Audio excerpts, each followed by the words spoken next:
or recent that occurred on December 30th, and how to build accountability, transparency, and redundancy into Calgary's water system for generations to come. This report does that. It's an excellent report. Siegfried is the chair of this independent review panel on Bearspaw South feeder main incident.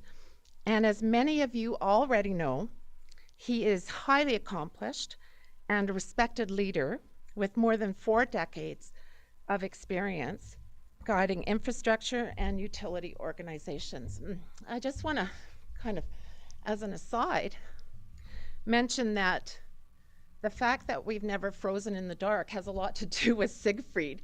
He's the one that's built a lot of that redundancy while he worked for 38 years at ATCO group of companies, where he held senior leadership roles, including president and CEO of Canadian Utilities and honorary director in the office of the chair at ATCO.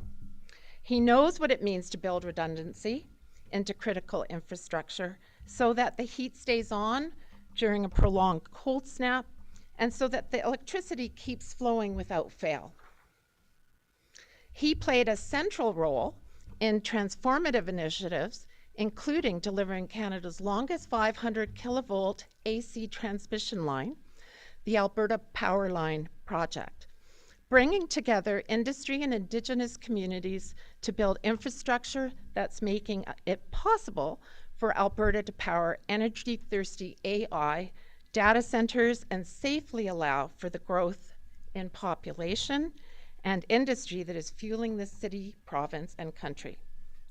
Joining Siegfried here on my right are, maybe just wave, Michael Crothers, Gordon Engblom, Nancy Foster, Bob Kerr, and Stephen Stanley. They all have incredible expertise and impressive resumes, and their work producing this report and its recommendations has been invaluable. After Siegfried presents some of the major findings of this report to you here, we will be opening the floor to questions from journalists. Please identify yourself in your media outlet, and you may have one question and a follow-up. In closing, Siegfried's blend of strategic operational experience and hands-on leadership has made him ideally suited to lead this independent review panel. And so without further ado, here's Siegfried Kiefer. Thank you, Leisha. Well, good morning, everyone. And not sure if I need to pull the mic up here or not. Hopefully everyone can hear me. It's a pleasure to be in front of you here today to present to you 9 months of very hard work by the panel and myself on trying to uncover what allowed us to get into a situation where Calgary's water supply is threatened by failing infrastructure. I would say that we are scheduled immediately following this press conference to meet with council at 1:30. The intention of the timing of this release was to make sure that the media received the report in advance of that presentation to council, give you some time to digest the material in the report. Hopefully you will find our presentation to council informative and a little more in depth than what we're going to be able to cover this morning with you here. And we will make ourselves available after we complete with council as well if there are follow-up questions that you'd like to pursue with us. So our panel was formed after the Bearspaw failure in 2024. It was felt that despite having commissioned several technical documents from consultants and engineering firms, that there was a need to step back and look at comprehensively what allowed this circumstance to arise at the city. I know all of the interest to date in the media has been around accountability and holding people accountable. And you will find in our report that we do a very good job of tracing back over 20 years of history in terms of what has caused us to arrive at a place with infrastructure that is not adequately resilient enough to give reliable service to Calgarians. This situation has arisen, as I mentioned, over decades of time. There's not one single event in the last year or two that we could pin this type of outage upon. What has transpired, and you'll see this in our report, is probably a series of 3 or 4 key things that over time have degraded our water network to the point where it needs significant investment now to bring it back to an appropriate level of resiliency and reliability. Over that 20-year period, the first place I will start is that the city has had, I'm going to say, a less than robust set of asset management practices. Those practices and process disciplines around risk management, asset management planning, and long-range infrastructure planning were lacking in a number of key areas in terms of working conjunctively with guiding investment around the water network. Commensurate with that, the city's management structure and accountability was not set up in a way that was conducive to bringing to light those shortcomings in their asset management strategies and identifying the risks associated with the deferral of certain investments.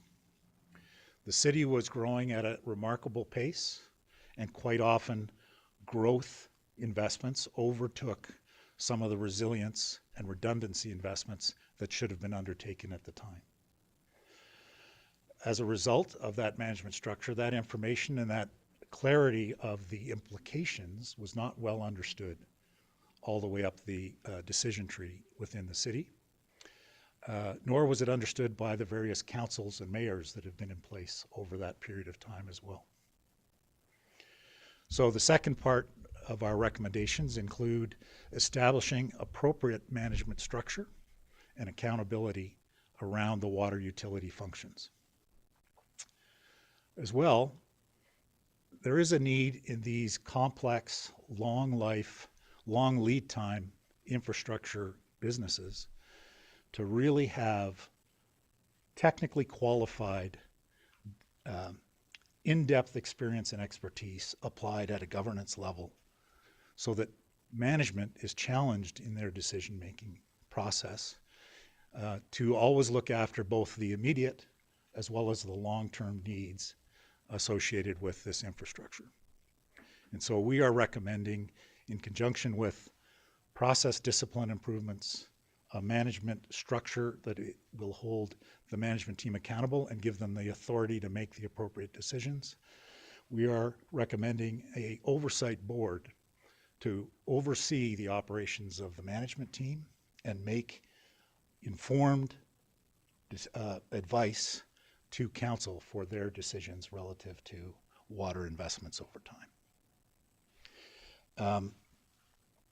That is the gist of our report. It, we think, puts in place what is normal practice at most utility operations that deal with these complex long-term investment decisions. And by bringing the city into that norm of having extremely good asset management practices and a management team that's dedicated to operating the utility and held accountable for the service outcomes of their decisions, and a technically competent oversight board that can challenge those decisions and make sure they're being made with the best long-term interests of Calgarians at heart, that we will be able to transform the current situation of having underfunded our reliability in this network of water infrastructure to becoming a leading class, reliable water utility that can serve Calgarians for decades to come. That is the gist of our report, and with that, I think happy to turn it over to any specific questions you might have. Thank you. When you say management structure, can you be a little bit more specific? How was it structured so that this process can become reliable? Yeah. So as an example, today we do not have a general manager of the water utility. There is a functional organization structure in place today that would see engineering headed up by a general manager. It would see operations headed up by a general manager. We believe that the appropriate structure is to have a chief operating officer of the utility. This is a major utility. It's one of the largest in Canada. $3 billion in assets, $1 billion a year in revenue. This is not an inconsequential operation. And so it needs to have a dedicated management team focused solely on operating the water utility and making the right investment decisions for it. And is that typically how it's structured in other cities? Yes, most cities would have a head of their water utility. Yeah, Darren Krause, Livewire Calgary. I mean, hindsight is always 2020, but is it your belief that had these measures been in place, the risk management, the governance oversight, that the Bearspaw feeder main disruptions that we've had over the past 18 months, do you believe that they would have been eliminated? I believe you would have averted having this situation of water curtailment. There were several opportunities over the last couple of decades to build in resiliency and redundancy associated with that Bearspaw feeder main. Some of those projects were deferred, and I'll just take an example, two of them that you've heard about recently, the North Feeder Main Enhancement Project and the South Feeder Main Enhancement Project. Both of those could have been actioned much sooner than we are dealing with now. And had they been, you would have been able to divert the flows around this rupture and not interrupt service to Calgarians. One of the recommendations is, of course, as you mentioned, to create a different management structure, but in the report it says ultimately you believe that the water utility should be a wholly owned subsidiary, similar to the way the city has NMAX. Do you think that's ultimately the best route to go instead of just a department of the city of Calgary? It's a very good question, and you raise a very good point in the report. We believe that moving to a formal corporate structure wholly owned by the city entrenches those disciplines of a board with fiduciary duty to operate the utility in a responsible manner, looking after the long-term interests of the customers and the investors. It entrenches that management accountability because they report to a board and have to respond to the input from the board. We believe that it's important at the moment to focus on the emergency at hand, to stand up the utility within the city currently, because that's the least disruptive, get it stabilized, and then look to a corporate structure to permanently entrench those disciplines going forward. And so in the report, you'll see a timeline that sees us recommending that kind of in the first year, we do all of the work in terms of setting up the department and the oversight board, and that somewhere in that 36-month time frame, the consideration around moving to a wholly owned municipal corporation would be undertaken. Just following up on what you just said there on those timelines, when you say standing up and stabilizing the system, would that be when this pipe is repaired, or would that be once the replacement pipe was fixed? Or that this pipe is not going to stay? Yeah, no, we would agree with the remarks made to date. The current Bearspaw feeder main is in a state of disrepair. And no matter how much patching we do to it, it will continue to be unreliable. And as such, the steel feeder main replacement or concurrent pipeline to be run and built is the ultimate solution to that instability that the Bearspaw feeder main causes us. And you'll see in our report that we've made recommendations to accelerate the install of that piece of infrastructure as quickly as we possibly can. This is an emergency situation. Calgarians, we all don't need to go to sleep at night thinking, well, maybe tomorrow I won't be able to have my shower because the pipe has failed again. And you mentioned over 20 years issues have been identified. When were the concerns or issues, whether it's with BCC pipe or around this asset management, how far back can you find those issues? Yeah, I think they would go all the way back to 2004, which is when the city experienced a rupture on this vintage of pipe at the McKnight Boulevard location. And you can see from the post-incident reporting that was done at that time that the city was alerted to the fact that this vintage of pipe had issues around corrosion and failure as a result of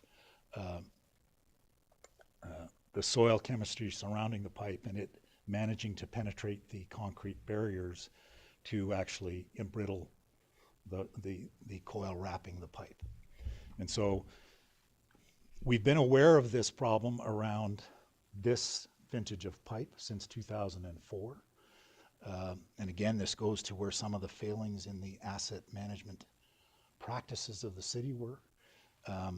Many other municipalities, based on that knowledge back in the mid-2000s, took more aggressive measures with respect to redundancy or inspection or maintenance on that network of pipe, that vintage of pipe in their network. We did not in Calgary. And whilst there were identification of some things we should be doing, in many cases those were not done over time. So would any of those decisions going back to 2004, would you equate any of those with the I would characterize it more as errors of omission than errors of commission. And hopefully, as I outlined, the fact that the process discipline around risk assessments, risk management, asset management planning were not as robust as they should have been. And so the information required to make conscious decisions that were well grounded in fulsome information was not coming up through the organization. And so in many cases, decisions to divert or delay projects was done without an understanding of what the long-term implications of that were. Yes. Do you blame this on those multiple councils? Like, who's accountable for this? Is there any point of blame on those councils or on previous municipal, provincial governments that maybe were aware of some of these reports? I would not lay blame at the foot of any one individual or any one era of council. This problem existed. It repeated itself. It did not surface to the right level of decision making. And so it's very difficult, in my opinion, to lay specific blame on any individual. We had a process weakness that was not corrected. We had management under-informed about the implication of their various decisions. And so without the knowledge of the implications of those decisions, it's difficult to put blame, if you will, on any specific decision or any specific point in time. What the media should appreciate and what the public should appreciate, these are long life assets and they have long lead times. And within that framework, you do have some discretion about, a 12-month delay in a project is not unthought of or unheard of, and it can be done prudently. But to repeatedly do that from one council to the next, to the next, to the next, that's what gets you into this deficit of investment in resilience and redundancy. The costs of implementing these more immediate recommendations, how burdensome they be for the cities to implement? So we have not done a detailed analysis on the cost of this. The water utility is to be funded completely on the rates of the water utility. The projects in terms of this new steel pipe, there is a cost estimate the city has, and they will share that with you. And again, I say these assets are 50-year plus in lifespan, and so they will be amortized over a very long period of time. The impact on rates has not yet been worked through. I would expect that none of what we're recommending here should be kind of a rate shock event to Calgarians. The big investments will be spread out over time. The actual establishment of management teams focused on the water utility, we already have people in various parts of their jobs dealing with these functions, and so there will be a bit of reorganization that needs to occur within the city. Many of these roles are already funded in the current rate system, and so it's a tough number to put hands on, and administration will have to do some work to put it on there. But we don't see this as being out of the ordinary in terms of getting to a mature, well-run water utility. The Premier has suggested that you believe the province should step in and step away with decision specifically as it relates to Calgary. Do you think that's a possible resolution to some of these issues? I actually believe that the recommendations in this report would establish this utility on a basis that it would be far more credible than having yet another further removed oversight body trying to check in on what's being done properly. I think if you give people the right authority, put them in the right position of control, and give them the right accountability to be held accountable to, they will do the right thing. And if you give them appropriate advice from experienced, knowledgeable people, you'll get a good outcome. There are literally hundreds of utilities around North America that follow this model and are all seen to be run prudently and with good reliability outcomes for their customers. Is what you're recommending similar to what we see the structure in Edmonton? Yes, it's quite similar to the EPCOR structure, where a wholly owned subsidiary with a management team reporting to a board of directors is held accountable for delivering reliable service to Edmontonians. So, your findings, did you find anything that you could get in the 2024 report and the one December 30th? What comparison do you make? Well, I mean, we haven't done a detailed forensic inspection of the pipe, but I can tell you, obviously, from the pictures when they unearthed the pipe, it is a rupture. It looks like the integrity of the structural strength of the pipe was compromised due to corrosion, in my opinion. We will get an engineering report that will either confirm or deny that. The soil in that area is quite corrosive, and so I would expect the findings to be quite similar between the two issues. The pipe was, and I believe that issue will probably exist in other areas along that pipe, and that's why this replacement pipe is an important. It's really the only solution to give you assurance that there will be reliable service on the Bearspaw feeder main. Is it fair to say that the issue is not really on the pipe itself as the way it's built and right or not? That's, very outdated, outdated. I don't know.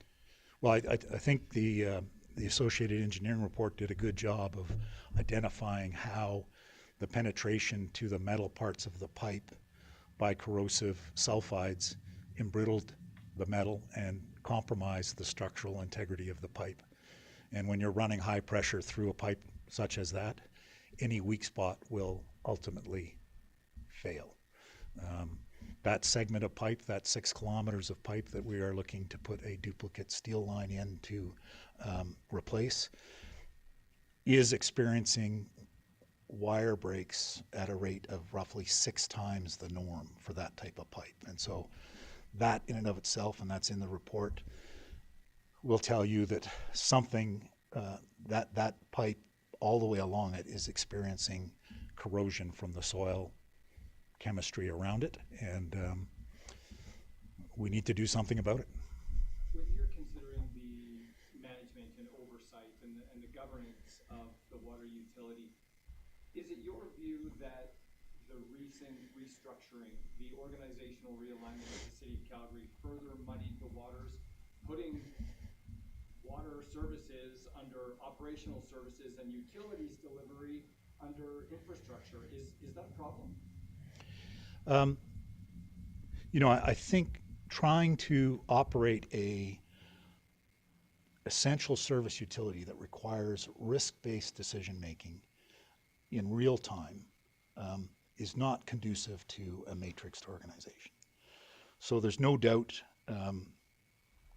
Calgary is a bit of an anomaly trying to run its utility in that fashion. It certainly didn't help matters in terms of accountability and authority, but I don't think we had the model 100% correct even under the previous org structure. And so what you'll see in our recommendation goes beyond what we had in any previous regime in terms of authority and accountability. And it actually is calling for a chief operating officer of the utility, someone with the expertise to operate something this large and complex. and giving them all of the tools at their disposal to be held accountable for the outcomes.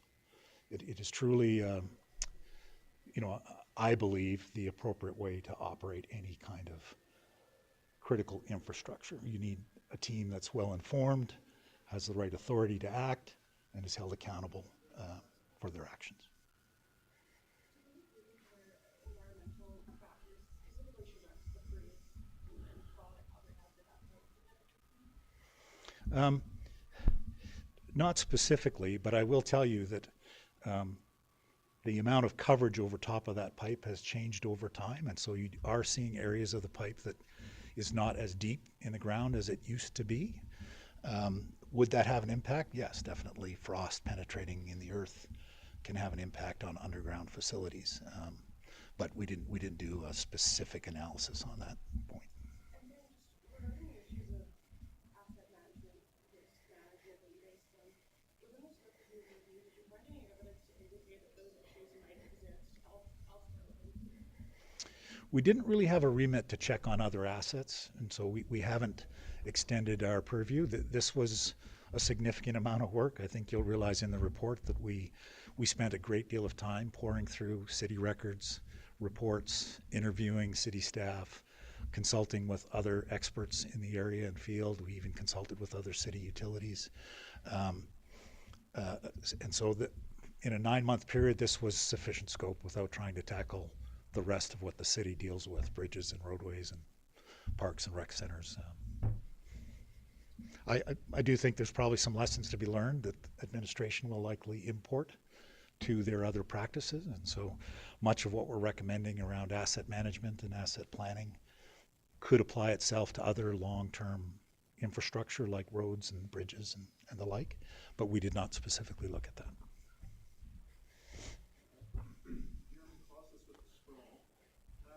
Is there an example of a city that has done this well, like with this type of pipe, whether it's maintaining the pipe or management structure you're talking about? Is there kind of an ideal or a gold standard that you came across at all?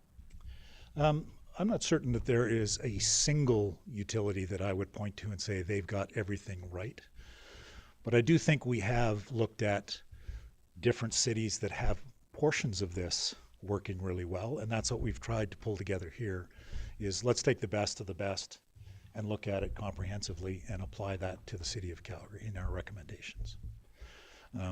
There are, you know, obviously different levels of reporting coming out of other utilities. We did take a look at EPCOR's level of reporting to council, City of Toronto, Halifax. So we have done our homework around other municipalities, but I wouldn't say I yet have the gold star utility out there right now. Hopefully we can put that gold star on Calgary in a few years. But currently, where would you rank Calgary? I think Calgarians are underserved by the infrastructure investment we've made around our water utility at the moment.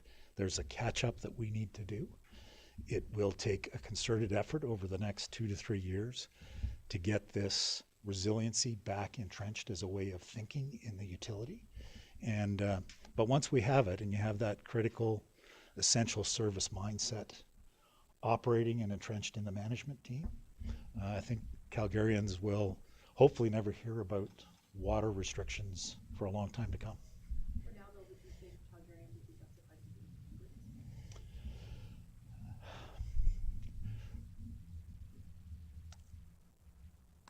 I would use the term more disappointed than angry. Clearly, had we perhaps recognized this problem sooner, we could have averted some of the negative implications that have arisen. But we are where we are. We have a piece of critical infrastructure that is failing us, and we need to move as quickly as we can to repair it and fix the organization so that it doesn't let itself fall into that state of disrepair again. So what I'm hearing is redundancy. Yeah, and look, it's not as though you can afford to build 2 of everything just to be sure a failure never impacts you. This has to be done wisely with a concerted effort around redundancy, resiliency. And as I mentioned before, just having different offtake mechanisms from the Bearspaw water treatment plant, which has always been a part of the plan. It just never got executed in a timely fashion. And so that's the way you build a system that is cost effective, because again, the intention here is to have safe, reliable, and affordable water service for Calgarians. I'm just curious, in your recommendation, are you foreseeing like future, we're talking about data centers, we know they're using water a lot. How does that fit into the recommendation? Well, I think any kind of economic development relies on a safe, secure, reliable supply of water. And so it's not just data centers. Clearly Calgary is a big city and growing. We live on two relatively small rivers, the Bow and the Elbow. Water considerations will be an important factor for water-intensive industries when they locate anywhere in the province. And so access to sufficient water supply should be a consideration for any new business locating itself anywhere in the world, really. Well, great. We hope to see you all at 1:30 at council. Thank you.